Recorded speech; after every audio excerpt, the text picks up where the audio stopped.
Olá pessoal, esse é o nosso quarto bloco da aula de auxílio por incapacidade temporária e auxílio por incapacidade permanente. O bloco anterior, que é o terceiro, ficou muito extenso, certo? Eu vou tentar ao máximo aqui acelerar para a gente poder cumprir aí os aproximadamente 15 minutos do bloco, ok? Não tem como, a gente tem que explicar, deixar bem claro. Então acredito que o bloco anterior, embora tenha ficado extenso, mas ficou bem claro. Então, nesse bloco aqui, a gente vai trazer algumas exceções e algumas peculiaridades de cada um desses benefícios, ok? Então, a gente começa pela primeira peculiaridade em relação ao benefício de auxílio por incapacidade permanente, ok? Qual é a regra se a pessoa estiver recebendo esse benefício? Qual é a regra? Que ela passe por uma perícia, certo? A cada 2 anos, ok? Que ela passe por uma perícia a cada 2 anos para verificar a incapacidade dela. Se permanece, né? Ou se ela recuperou parcialmente, se ela está suscetível de uma reabilitação profissional, etc. Certo? Então, a cada 2 anos é para o INSS convocar esse segurado que está recebendo o auxílio por incapacidade permanente e ele faça essa perícia. Caso esse segurado se recuse, não compareça, não vá, o benefício será suspenso. Ele fica sem receber o benefício até que ele passe por uma perícia médica. Obviamente que essa perícia, a cada 2 anos, ela é obrigatória. O segurado, como eu falei, ele não pode deixar de comparecer. Se ele deixar de comparecer, o benefício é suspenso. Agora, existe exceção para não ocorrer a obrigatoriedade dessa perícia. Quais são essas exceções? Se o segurado possuir 55 anos ou mais e estiver recebendo já esse benefício há 15 anos. E no caso, esses 15 anos pode ser somado o tempo do benefício de auxílio por incapacidade temporária, ou seja, o auxílio doença, e quando ele foi convertido na aposentadoria por invalidez ou auxílio por incapacidade permanente, esse tempo ele pode ser somado. Ou seja, o cara recebeu durante 2 anos o auxílio doença, né? Ele recebeu durante 2 anos o auxílio doença e agora já faz um tempo que ele está recebendo a aposentadoria por invalidez. 13 anos de aposentadoria por invalidez. Então, somado esses 2 tempos, 2 de auxílio doença mais 13 anos de aposentadoria por invalidez soma dá 15 anos. Por quê? Porque é a mesma doença, tá? Tem que ser a mesma doença, pessoal, ok? Tem que ser a mesma causa, ok? Do auxílio doença e da aposentadoria por invalidez, ou do auxílio por incapacidade temporária e da aposentadoria do auxílio por incapacidade permanente. Eu coloquei auxílio doença e auxílio por incapacidade e aposentadoria por invalidez porque não existe um caso desse atualmente, certo? Não existe, não tem como. Ou o cara recebia um auxílio doença e agora passou a receber um auxílio por incapacidade permanente e não vai dar os 15 anos, ok? Por isso que eu falei, utilizei a nomenclatura anterior, ok? Então, nesse caso, ele somou 15 anos e ele conta agora com 55 anos de idade, ou ele ou ela, segurado ou segurada, não importa, ok? Aqui não importa. O segurado ou segurada completou 55 anos de idade e já recebe aposentadoria por invalidez e futuramente, né, auxílio por incapacidade permanente, esse segurado ele fica isento de passar por perícia médica. Ele não precisa mais comprovar a incapacidade dele, ok? Ele não precisa mais, porque ele já recebe o benefício há 15 anos e conta com 55 anos de idade, ok?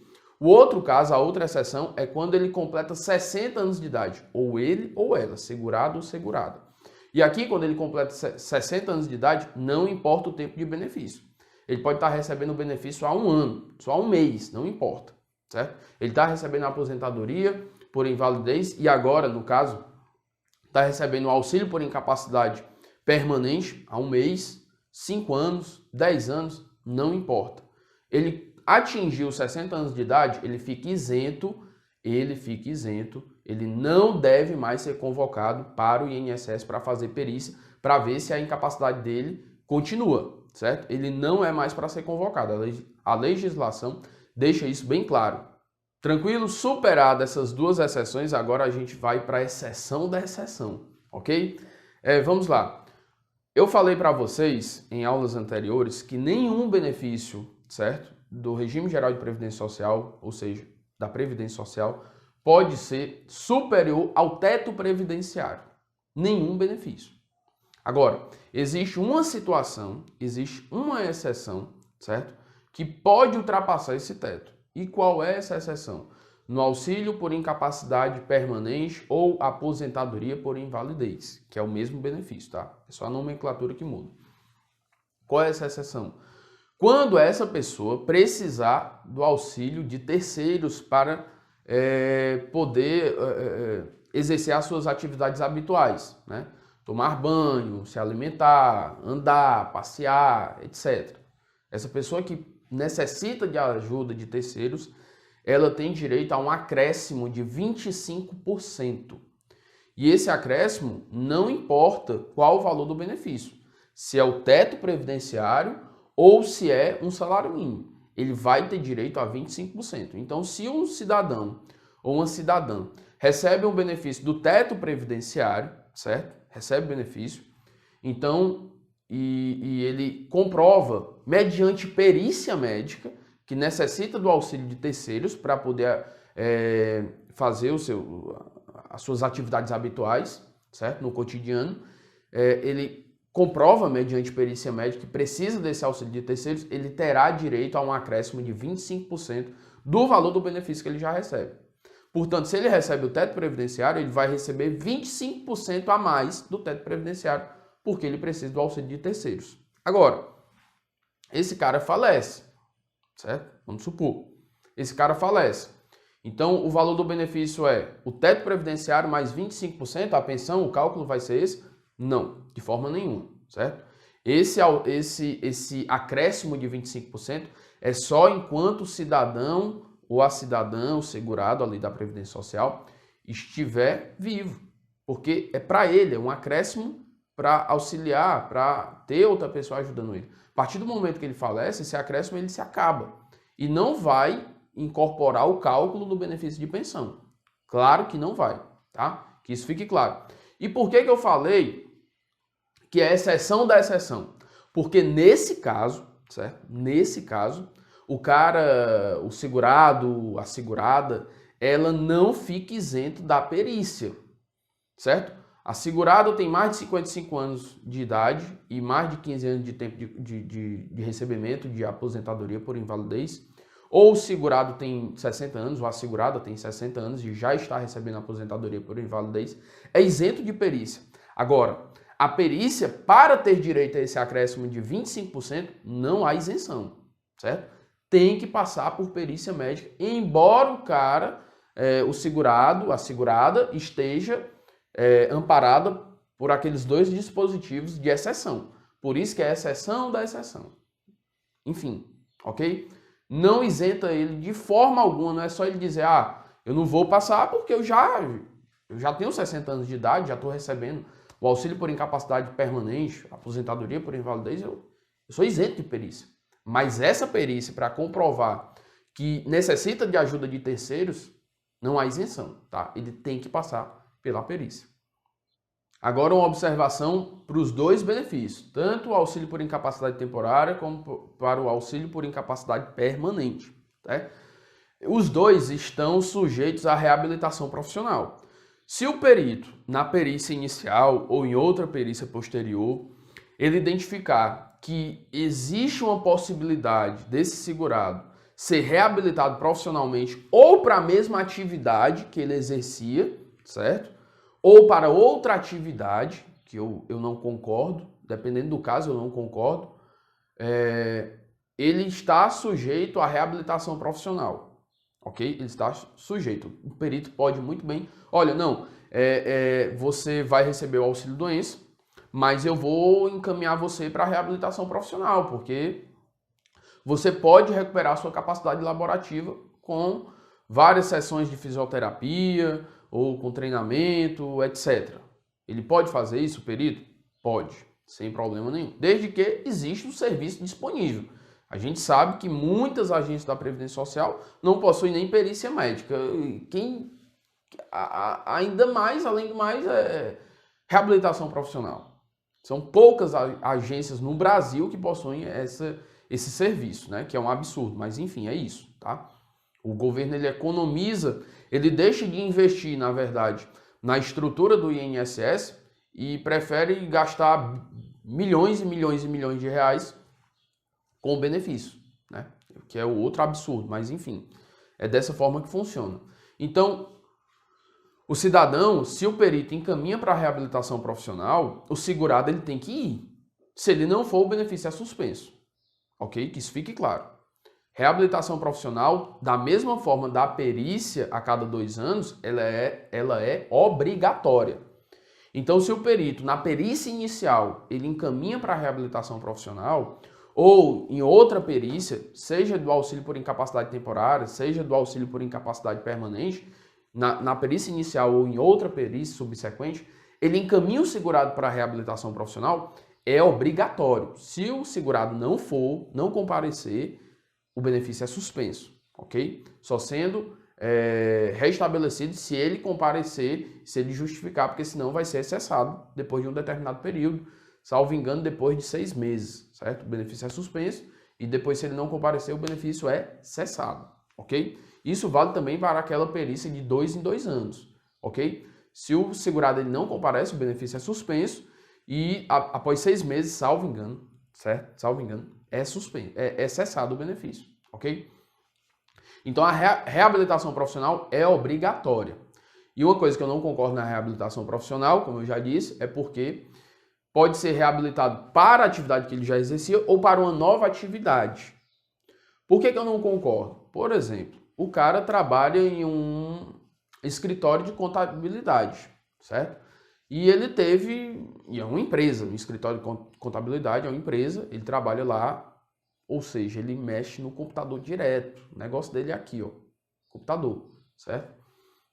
Então ele teve uma LER, uma doença muito grave nos pulsos e tudo, enfim, certo? Mais uma vez, ele trabalha em um escritório de contabilidade, ok? E aí o INSS pega e manda esse cara para a reabilitação profissional. Lá na reabilitação profissional, percebe-se que não é possível ele recuperar a habilidade dele e voltar a exercer a mesma atividade. Então o INSS faz o quê? Não, a gente vai treinar você aqui para você exercer outra atividade dentro da empresa. Esse aí é que é o problema. Porque o INSS treina o cidadão para outra atividade e a empresa tem que absorver esse profissional. Então não faz sentido. Ou seja, o cara não consegue mais digitar, mas ele pode mexer ali no mouse. Pode mexer no mouse. Aí o que é que o INSS faz? Só um exemplo, tá, pessoal? Mas isso realmente, lamentavelmente, isso acontece. E aí o cara vai fazer o quê? O INSS vai treinar o cara para ser design gráfico. Meu amigo, o cara trabalha em um escritório de contabilidade. O que diabo é que um escritório de contabilidade vai querer com design gráfico? Não faz sentido. Isso acontece? Lamentavelmente isso acontece. E o que é que acontece? A empresa tem que absorver esse cidadão. Se a empresa despedir esse cara, a empresa vai pagar multa, certo? A empresa tem que absorver esse cidadão. Se for, porque no caso que eu falei, no caso que eu acabei de falar, é uma doença profissional do trabalho, é uma LER, certo? Lesão por esforço repetitivo. Então, com certeza isso é uma doença profissional do trabalho. Então a empresa tem que ficar com esse cara por 1 ano, porque ele tem estabilidade por 1 ano depois que ele retorna. E aí voltou um design gráfico.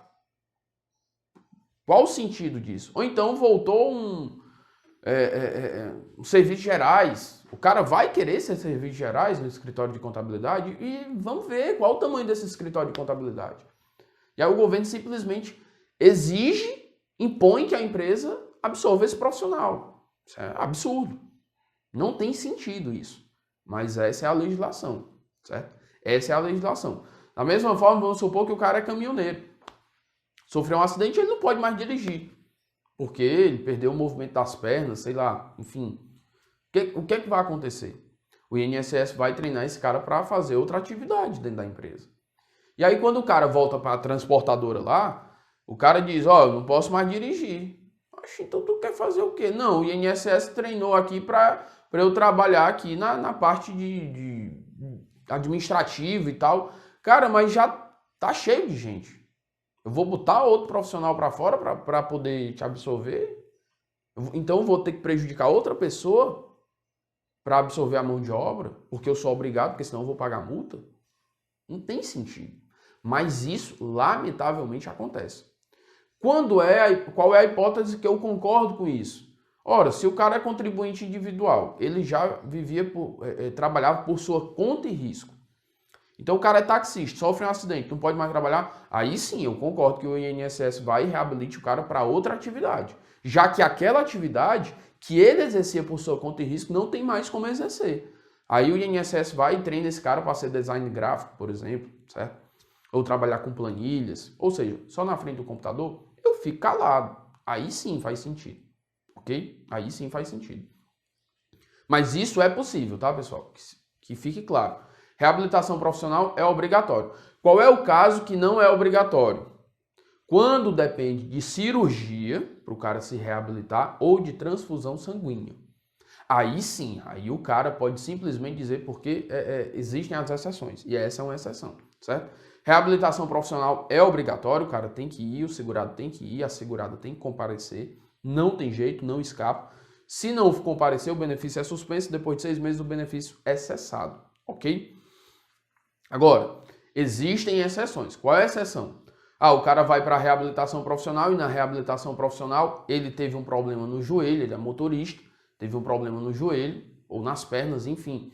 Mas aí ficou comprovado, certo, em perícia, na reabilitação profissional, que só a fisioterapia não deu jeito. Ele teria que passar por uma cirurgia, certo? Então, nesse caso, o cara não é obrigado. O segurado, ele não é obrigado, certo? O segurado, ele pode se recusar. Eu tenho que fazer uma cirurgia para poder me reabilitar profissionalmente, mas eu não quero fazer a cirurgia. Ele pode se recusar? Sim. Ele pode se recusar e vai continuar recebendo o benefício sem problema nenhum. Você precisa fazer uma transfusão sanguínea para poder se reabilitar. Não sei qual seria o caso, mas enfim, transfusão sanguínea.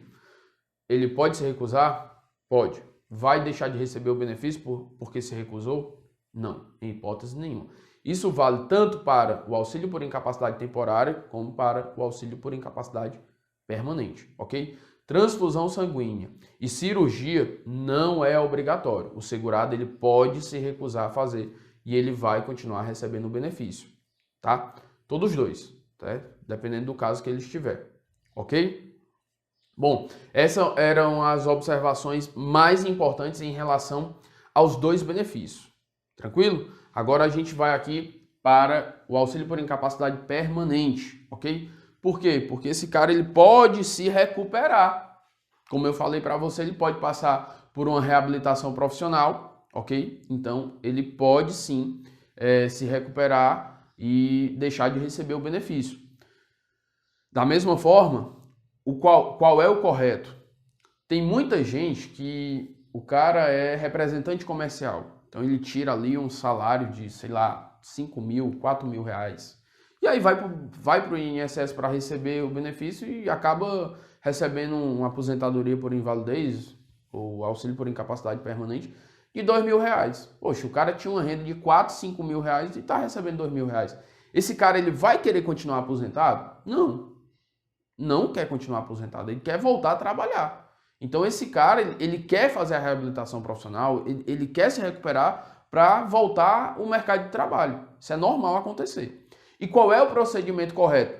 Tanto quando ele está recebendo aposentadoria por invalidez, auxílio por incapacidade permanente, bem como quando ele está recebendo auxílio por incapacidade temporária, o auxílio doença, certo? Tem gente que está recebendo auxílio doença aí há 1 ano, certo?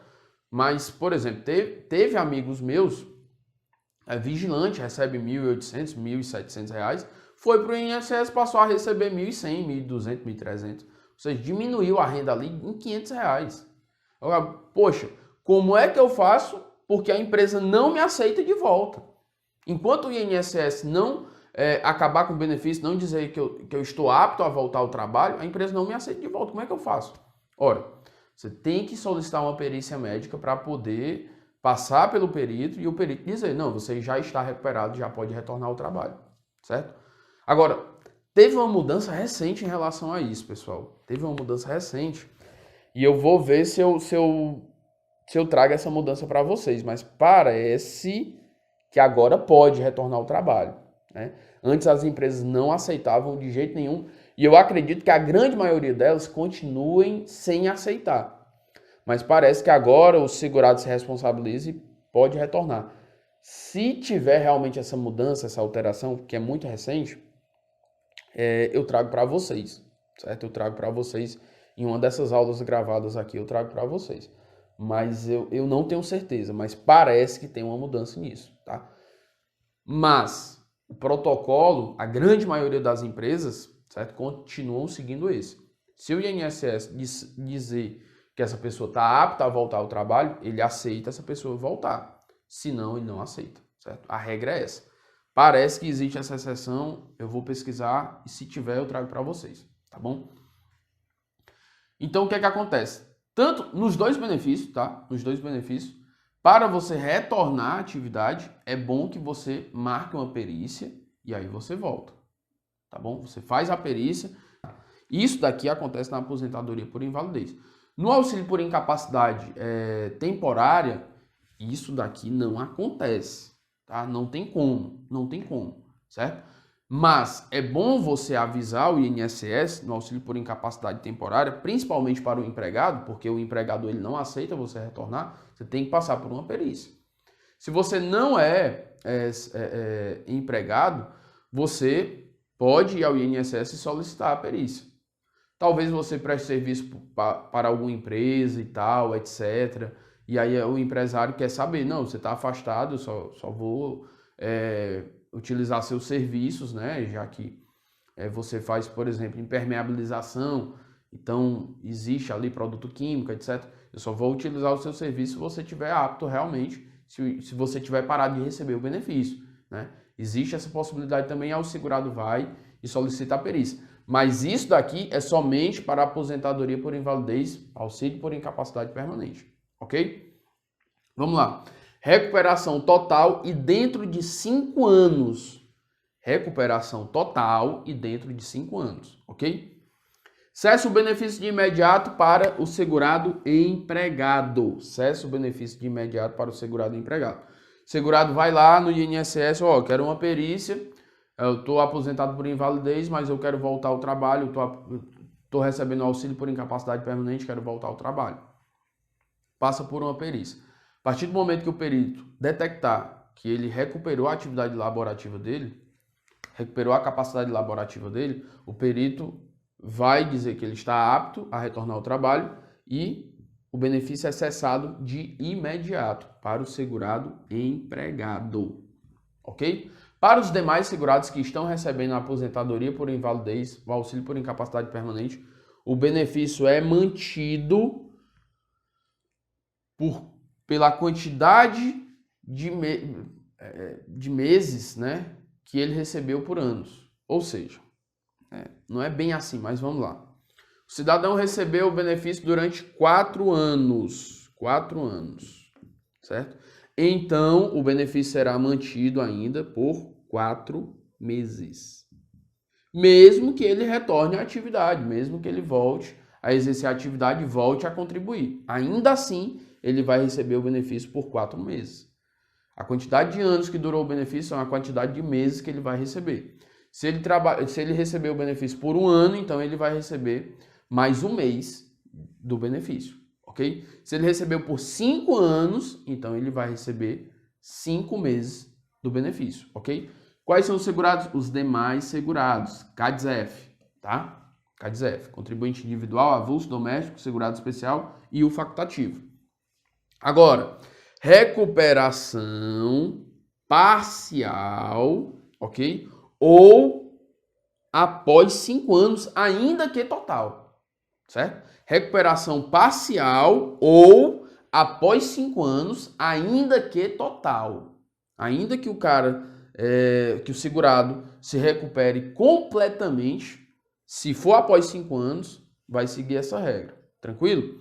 Então vamos lá, aqui é para todos os segurados, ok? CADS-F.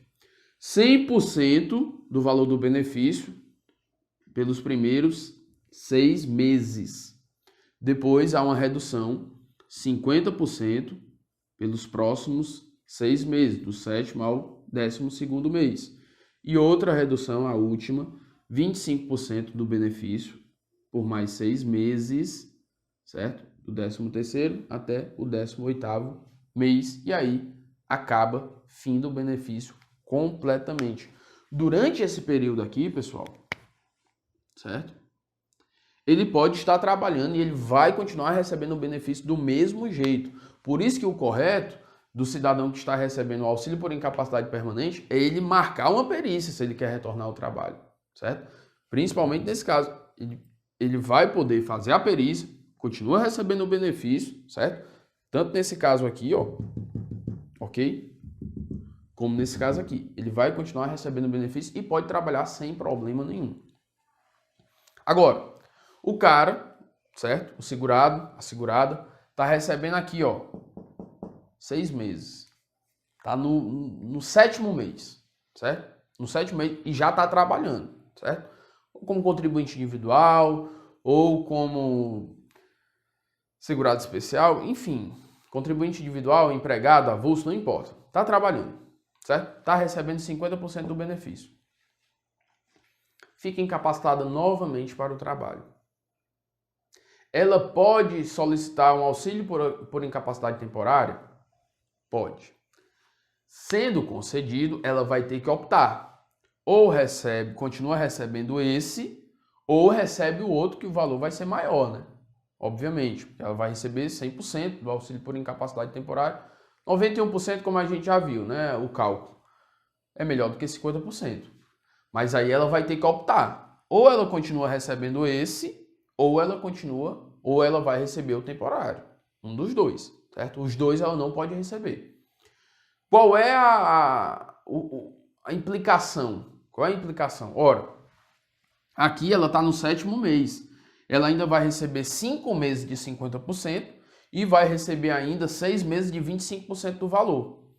Se ela optar pelo auxílio por incapacidade temporária, que foi ali, ela ficou incapacitada durante 90 dias, ou 6 meses, ou 2 meses, ou 1 mês, certo? A partir do momento que cessar aqui, não volta mais, certo? Então ela pode receber o temporário, sem problema nenhum, agora esse daqui cessa. Ah, professor, aí o temporário foi só 2 meses, e aí depois ela retorna para esse daqui? Não, de jeito nenhum. Cessou, acabou, certo? Cessou, acabou. Ela vai ter que optar, ok? O que é que eu quero dizer para você? Existe a possibilidade dela optar pelo benefício que ela entende ser mais vantajoso, ok? Existe a possibilidade.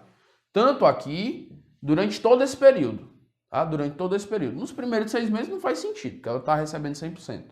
Agora, nos outros 12 meses aqui, pode ser que seja mais vantajoso ela receber o temporário. Né? Pode ser, ok? Então, mas, entenda, se ela optar por receber o temporário, esse aqui cessa e ele não se restabelece mais. Tá? Ela vai receber o temporário. Sendo 1 mês, 2 meses, 6 meses, não importa. Esse cessou, acabou, não tem mais jeito. Tranquilo?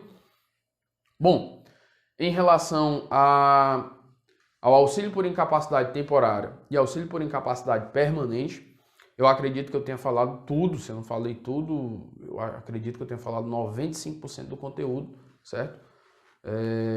Não duvido de ter esquecido um detalhe, uma besteirinha aqui, outra ali.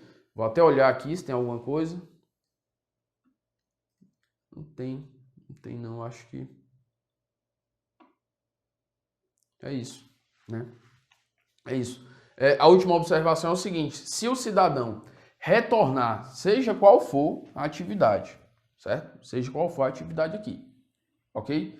Se ele retornar ao trabalho, à atividade, sem passar pela perícia médica, o benefício é cessado de imediato, ok? Não existe esse escalonamento aqui e não existe esse recebimento aqui também não, tá bom?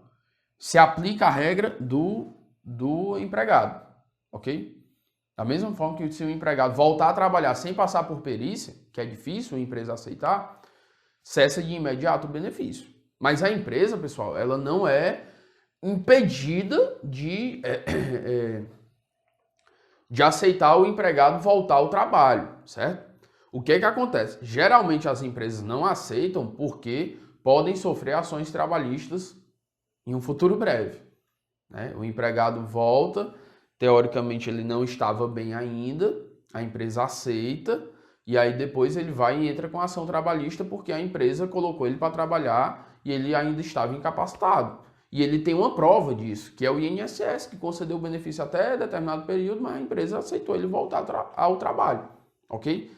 Mas a empresa pode aceitar? Pode, sem problema nenhum, certo? Eles não aceitam para se resguardar de uma possível ação trabalhista, ok? E aqui, se o cidadão, se o segurado voltar a trabalhar sem passar por uma perícia prévia, o benefício é cessado de imediato, ok? Bom, pessoal, acho que essa era a última observação.